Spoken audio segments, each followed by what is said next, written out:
ஒரு சபை கிறிஸ்துவின் சரீரமாவதில்தான் தனி போராட்டம். இது கிருபையால் வந்த சீர்படுத்தலின் காலம். இன்று அவருடைய சிக்ஷைக்குட்பட்டவர்களை சீர்படுத்தி தேவன் நீதிமானாக்குகிறார். அதை புறக்கணிக்கிறவர்களையோ அவரே வேசிகளின் பிள்ளை என்று புறக்கணித்து விடுகிறார். வெளிப்படுத்தல் 12 சொல்லியிருக்கிறபடி கிறிஸ்துவின் சபை உருவாகாதபடி அநேக பொய்களை நதி போல எதிரி உருவாக்கி விடுவதால் அது தடுக்கப்பட்டு விடுகிறது. பூமியானது அந்த நதியை விழுங்கி ஸ்திரியை காப்பாற்றுகிறது. இருந்தாலும் சூரியனை மாலையாக அணிந்த அந்த பெண் குழந்தையை பெற்றெடுக்கும்படிக்கு மறைவான வனாந்தரத்துக்கு ஓடி போக செய்கிறார். குழந்தையை பெற்றெடுத்த பின் குழந்தை பரலோகத்துக்கு எடுத்துக் கொள்ளப்படுகிறது. இன்று பொய்களின் மத்தியில் சத்தியம் வெளிப்பட்டு விட்டது. நாம் கிறிஸ்துவின் சரீரமாக உருவாக ஆரம்பித்து விட்டோம். ஆனாலும் இது வெளிப்படையாக யாவரும் அறியும்படி நடக்காமல் மறைவாக நடக்கிறது. அப்படி கிறிஸ்துவின் சரீரமாக உருவாகிவிட்டால் பரலோகம் வெற்றி பெற்றுவிட்டது. கிறிஸ்துவின்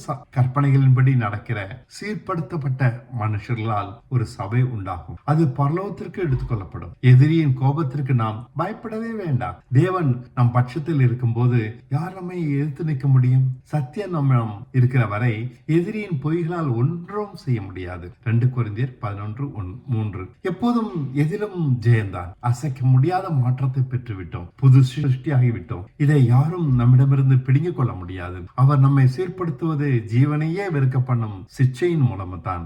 ஆகையால் நாம் பிசாசை நம் ஜீவனையே பாராமல் இருக்கிற போது ஜெயிக்கத்தான் செய்கிறோம். இது நம் காலத்தில் நடக்கிறது என்பதுதான் விசேஷமான மகிழ்ச்சி. நாம் ஆபிரகாம் போல தனியாக ரட்சிக்கப்பட போவதில்லை. ஒரு கூட்டமாகத்தான் ஏற்றுக்கொள்ளப்பட போகிறோம். ஒரே ஒரு சரீரம், உயிருள்ள சரீரம். நான் சீர்படுத்தப்பட்டால் மட்டும் போதாது, என் வார்த்தையை கேட்கிற அனைவரும் சீர்பட வேண்டும். நாம் தனித்தனி கற்களாய் தனித்திராமல் ஒருவரை ஒருவர் தாங்குகிற சபை கட்டிடமாக இருக்கிறோம். பொய்கள் பல மேற்கொள்ளத்தான் செய்யும். கடுமையாக நாம் அசைக்கப்படுவோம். ஆனாலும் சத்தியம் தரும் புது சிருஷ்டி நம்மை எந்த பொய்யினாலும் உண்டாக்க முடியாது. இதனால் தான் சொல்கிறேன், கிறிஸ்துவினால் உண்டான சுயாதீனத்தை இழந்து போகாதீர்கள். பயந்து பலவித கற்பனைகளை உண்டாக்கி கொள்ளாதீர்கள்.